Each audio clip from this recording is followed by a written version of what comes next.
So when all of them unlock, we will definitely need to use the restroom, the shower. Every time we use the private room, we will need to get that.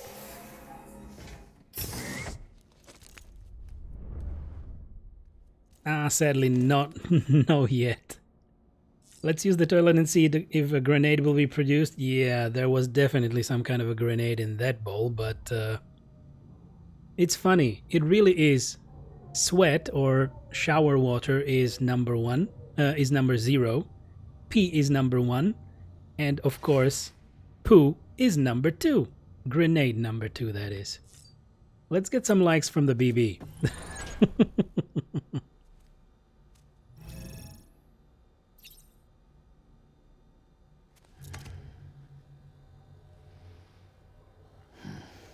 Ah, come on.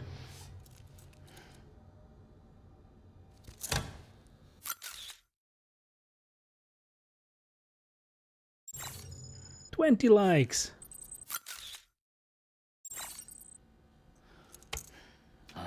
I guess those are the same likes.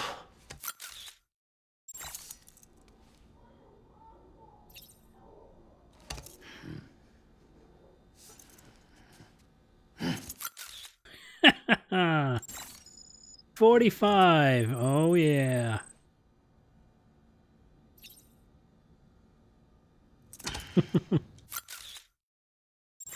Okay, just 10 likes.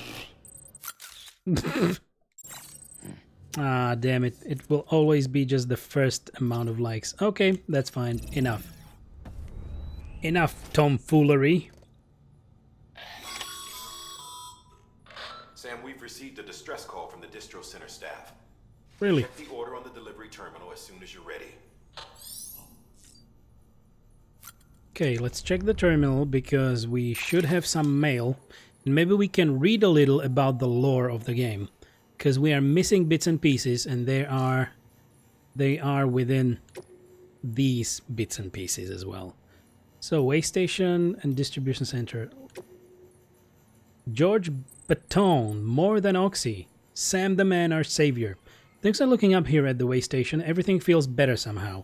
We were all bright-eyed and bushy-tailed when we set ourselves up, but 3 years of isolation and loneliness will change anyone's tune. Hell, when we first got here, we were putting up signs for porters and whatnot, but after a while, some guys got too scared to even set foot outside. When Central went up, I told myself this was it, America's done. Everyone was feeling it too, and the mood was just bleak. And then you waltzed on in. I know what you're thinking. At first, I thought it was just the oxytocin, too, but that's not it. Not all of it, anyhow. You gave us the glimmer of hope we needed to bring us into the chiral network. We're back in the game now, been thinking of putting up signs again even. Watchtowers too. Before long, we'll be opening up new delivery routes, mark my words. It's still scary out there though. All the oxy in the world won't help us deal with the mules, let alone BTs. We shit ourselves every time we catch sight of one and end up dropping half our equipment. Honestly, a part of me is still a little worried that we won't be able to keep it up. And that's why we need you, Sam. You're not scared of anything, right? So go show us how it's done. Okay, and distribution center. Damn, these mails are long. Sorry, Sam, bad news. Thanks for delivering those rare metals, Sam. Everyone at the distro center really appreciates you coming through for us. I'm afraid I've got some bad news for you, though. That bike you saw outside... Oh, right, we forgot to check the bike. That bike you saw outside, its battery's dead. You'll have to give it some juice if you want to use it. Only need to do it once, though. Auto charger should kick in after. Sorry if we got your hopes up. And I've got some more bad news for you, too. You see, different facilities have to work together, sharing materials so everyone gets what they need. And to make sure that everything that's produced gets put to proper use. That's why guys like you are so important. Without porters, the whole system falls apart. Whole world even. Anyway, there's this guy, George Baton, over at the way station. He used to be a reliable porter, but lately it's like pulling teeth getting him to make even the simplest delivery. Keeps bitching about being scared or not having enough oxy or whatever. Always some excuse. Even when he does agree to make a run, he's liable to lose half his load en route. So, yeah. That's why we're a bit short on materials at the moment. I'm sure you'll soon help us put that to rights. We're counting on you, Sam. Too long didn't read. Yeah, there is no such thing here. Data. Interviews. Yeah, the TLDR is mostly the yellow stuff.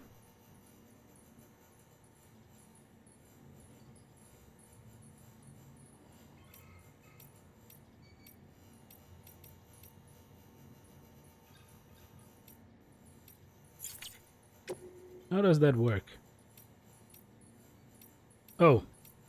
No? Oh, like this. Okay. Let's read up. So, mules and drone syndrome. Mules were the guys that were chasing us, and these are normal human enemies. Not really normal, but human enemies. Bridge's primary objective is to rebuild America, and in order to rebuild, one of our main tasks is to reconnect cities and other settlements by re-establishing a delivery network. Back before the Death Stranding, the comms and delivery networks were what held society together. The whole thing was automated, AI managed, deliveries carried out by drone.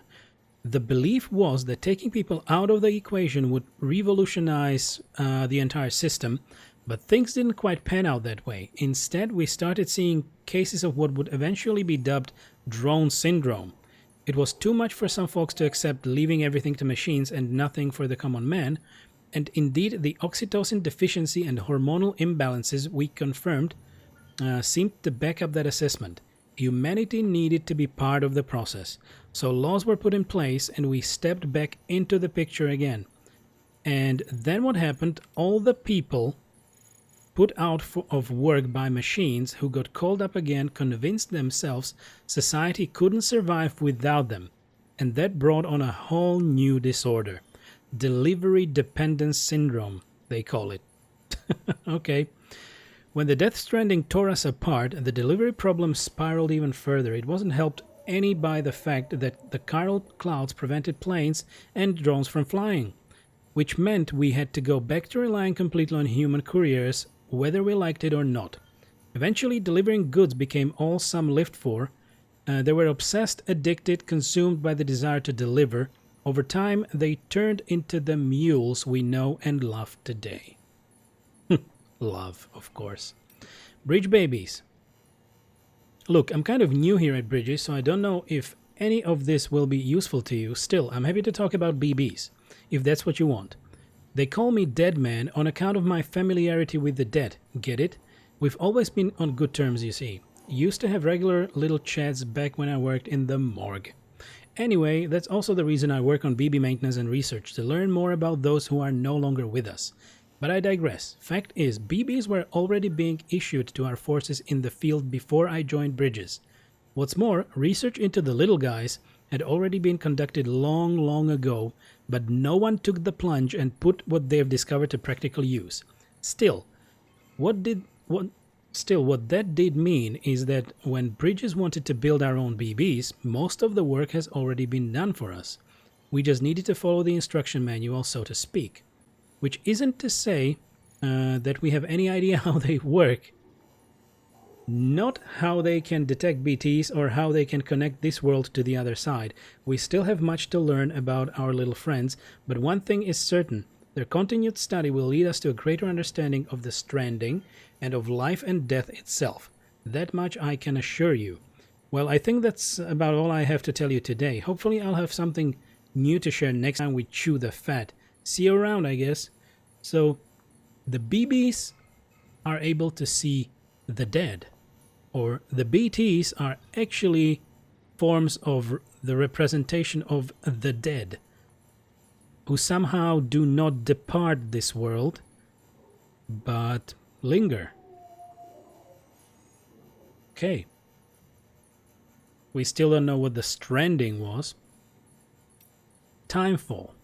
Timefall was first recorded when the Death Stranding occurred, and despite all the years that have passed since then, we are no closer to understanding how or why it accelerates the passage of time for the objects and organisms it touches, or why it immediately turns to ordinary water having done so. Some researchers have gone as far as to posit this process as stealing time. As for why timefall is observed only in certain places, all that we know for certain is that it is somehow affected by local chiral concentrations. This is merely a hunch, but something in me suspects that the Death Stranding may have warped our perception of the passage of time. Not that that's necessarily a bad thing, you understand? We humans can conceive of our own deaths and even the possibility of a place beyond death, yes? We have the capacity to conceptualize the future, an evolutionary advantage which aided our development as a species. Well, what if timefall has given us a new, supercharged version of this essential ability, one that will take us to the next stage of our evolution? Perhaps we wouldn't need to hole ourselves up in the Knot Cities. Perhaps, in time, the Death Stranding will come to be seen as the phenomenon that saved our species. Exciting thoughts, I'm sure you'll agree. I, for one, can't wait to set out on our journey. Who knows what awaits us? Wow. Ooh, my jeebus.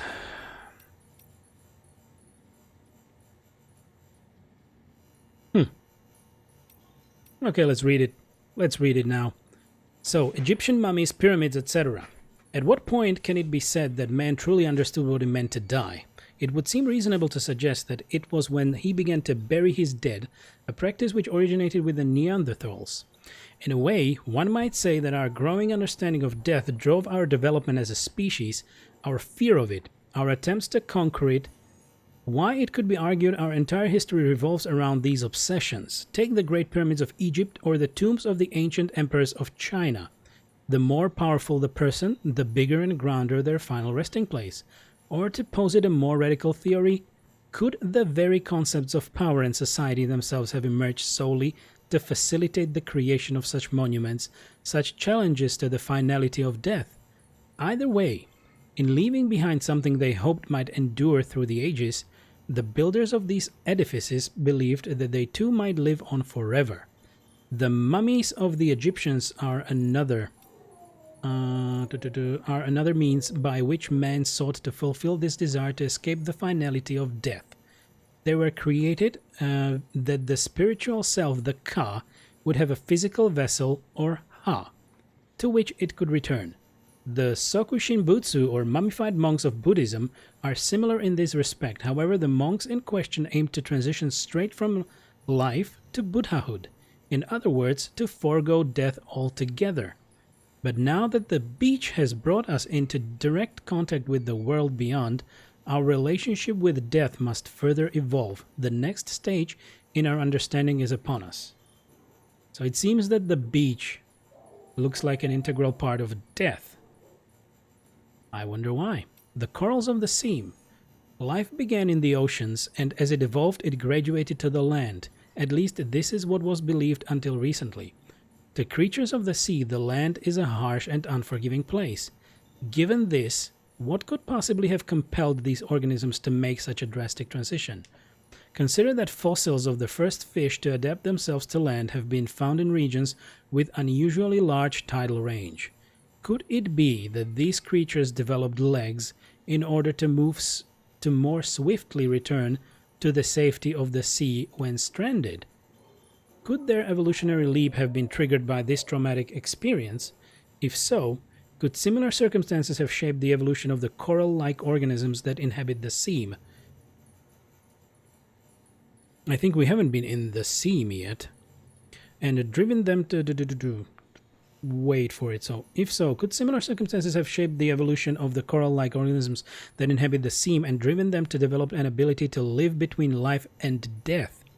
Between time and timelessness, coral is, after all, older than any organism of the land, and hardly enough to have weathered the mass extinction of 540 million years ago. And it is a life form upon which many other organisms rely for survival. Bearing all this in mind, one could argue that the ability to survive in the sea is indicative of a profound evolutionary leap. And these are the little bloody bugs. Cryptobiotes. We call these bugs cryptobiotes. They were recorded in reference books and databases back before the Death Stranding, but nobody ever thought to give them a proper classification, so cryptobiotes they stayed. They're named for the process of cryptobiosis, which means hidden life. When environmental conditions get too harsh or resources too scarce, cryptobiotes can shut down their metabolic processes and enter an almost death-like state in order to survive. Tardigrades and sleeping chironomids are capable of this too, but cryptobiotes are on a whole other level. They are capable of... they can survive anything and anywhere, even on the beach or in the sea. And they aren't capable of prolonging only their own lives. Humans who eat them acquire a limited resistance to timefall too. You won't find them lying around just anywhere though, you need to know where to look. Not many people even knew they existed until recently, so next to no research has been done, but now that their beneficial properties have been recognized, I'm willing to bet they'll play an important role in helping us to understand the beach, the Death Stranding, and everything else. Interesting. A lot of data. A lot of data indeed.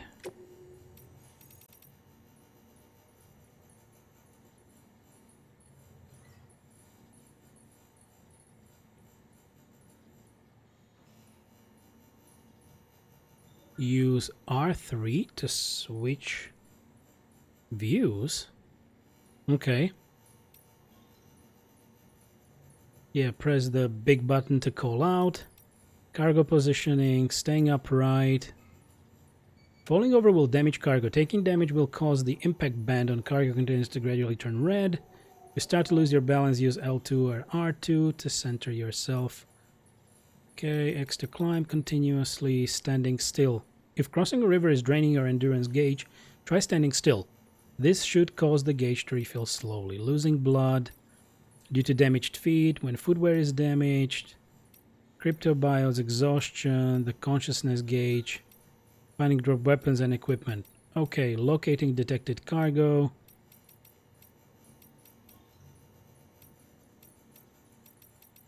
Precautions for timefall areas. Timefall accelerates the passage of time for anything it touches. Try to move to a place where there is no timefall as quickly as possible. So much help.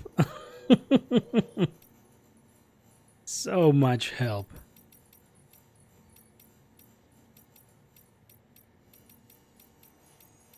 Okay, alright. Still more tips? Jesus Christ, okay, there we go. They didn't mess with the tutorials really, they just put everything in the tips.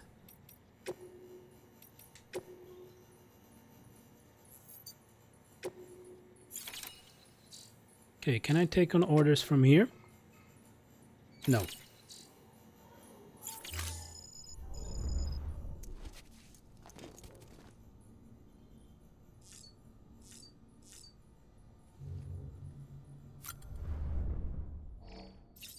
Let's get flashy.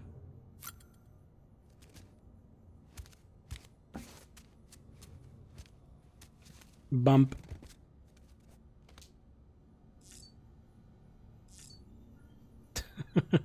Let's go fully geared. It's kind of odd that you need to go through every animation. You cannot choose to pick both of them up at once.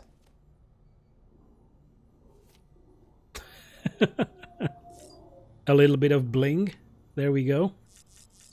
And leave the private room.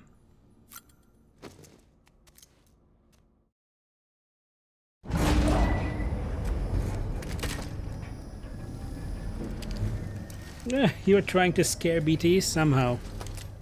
By looking like a rapper. Like a cheap-ass rapper. This isn't what we agreed on. You said you'd do everything in your power to save BB. We are. But we cannot release your son just yet. Believe me when I tell you it's for the best.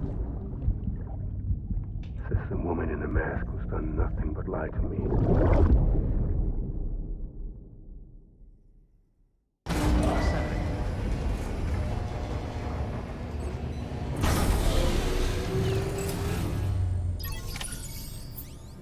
right. Okay, another message. Sam, out of curiosity, how's it doing at the moment? Before I answer that, Something wrong? when I hook up my BB, I see things. What kind of things? Like a face, someone I don't know, calling to me. There's this room, too, with other people talking, but I can't make out the words. Lead-through effect. Didn't I warn you about this? You're mistaking the BB's memories for your own. They're false flashbacks, nothing more. Let me explain. A BB is harvested from its steel mother at around 28 weeks and placed in a pod. To be clear, this is before it's even born. The procedure halts its development. But even at 28 weeks, its sensory systems have matured enough to process external stimuli. It is more than capable of encoding this information into memories, which can bleed into yours via your connection. So who's the man I saw? Someone from the medical team, maybe? Or a BB technician? Does it matter? The BB has been in circulation for a while now. It's been handled by a lot of people.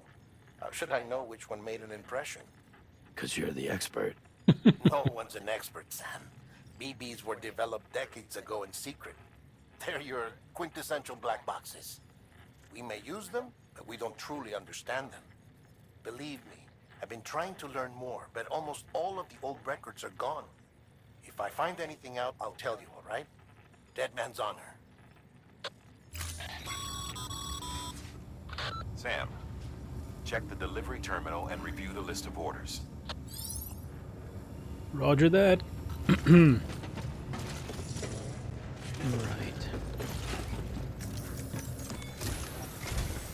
While you're resting, I ran some network diagnostics. Beryllium monitoring and holographic systems are nominal. Unfortunately, our printer is offline. What the hell? I know. After all the trouble you went through to bring us those materials. This one's on us. We ordered a part a while back, but it never arrived. The printer needs it to communicate with the chiral network. Mules must have snatched it, caught that porter en route or something. If I'm right, they'll have taken it to their drop site, which is smack dab in the middle of their territory. Don't suppose you'd be up for stealing us our property back? Can't think of anyone more qualified than you. Damn it. All right. Hey there, Albus. Albus came for a visit. Hi there, buddy. You gotta give him some scritches. Hi there, my little boy. Yeah. I guess he remained sleeping in the hallway because my beloved went for another doctor's checkup. So I imagine he just went after her and then remained sleeping in the hallway. And now he decided that he needs some company, so he's back with me now. There, buddy. Yeah, my hand is so very tasty again. So very tasty.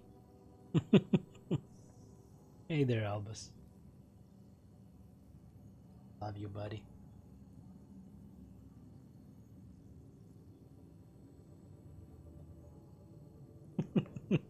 He's still gently licking my hand.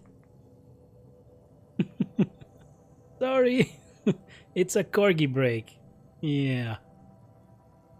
There we go. Okay, now it's all better. My hand is moderately wet, so I wiped it off. And we can take these two orders. So one is recovery, chiral printer interface, and chiral crystals collection. Great. Chiral crystal collection is definitely in the area with the BTs. Am I right? Okay, we need to take this. And we need to take this as well, so that we finally will have the equipment to together loot the chiral crystals.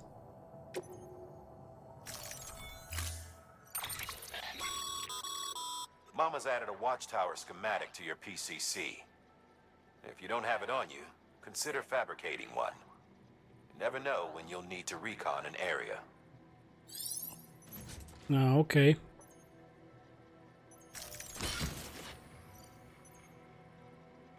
They gave us 3. Gave us 3 PCCs. How awesome. How about we leave 1? Gonna put this and this in the private locker.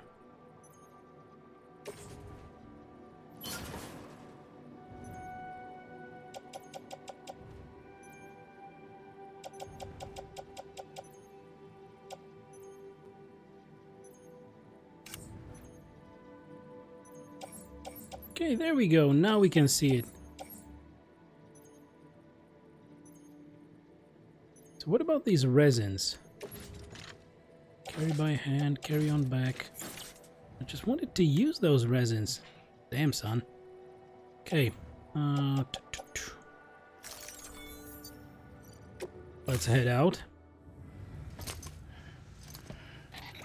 That thing you're holding is a crystal collector. As the name suggests, it provides secure storage for any crystals you gather. Awesome. We can finally gather all those crystals. Allow me to describe your quarry. Chiral crystals appear gold to the naked eye and are frequently found in formations resembling human handprints. Surrounding rocks and debris tend to float a few feet above the ground.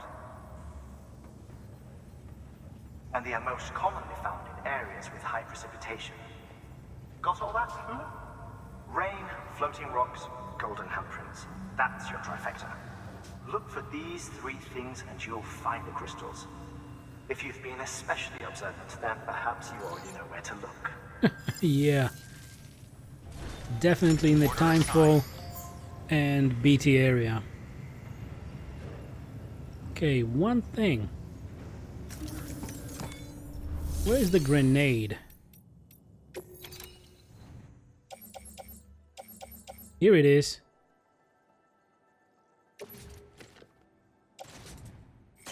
Put it on the tool rack.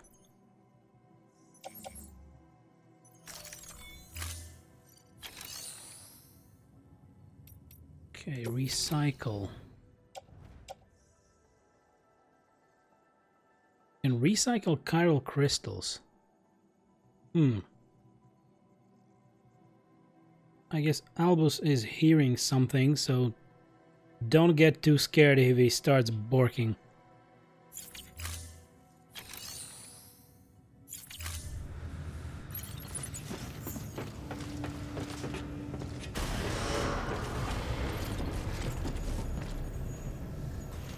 Okay.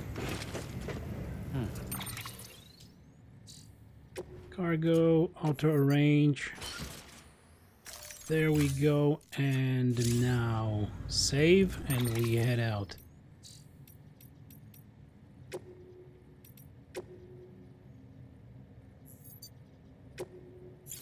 Okay, I guess we can have... No. I didn't want to do this.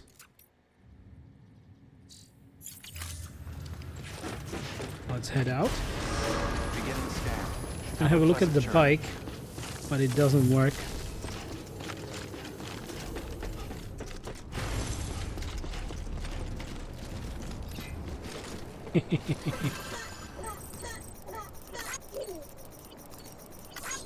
So this sign definitely helps the BB. BB looks happy. Someone's happy. Someone's happy indeed. Okay, how was it? L1 and create a sign.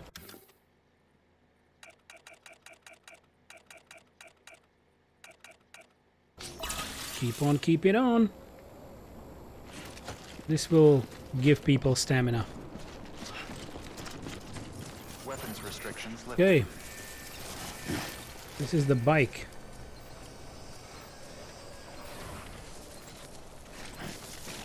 Yep, 2 wheels in the front.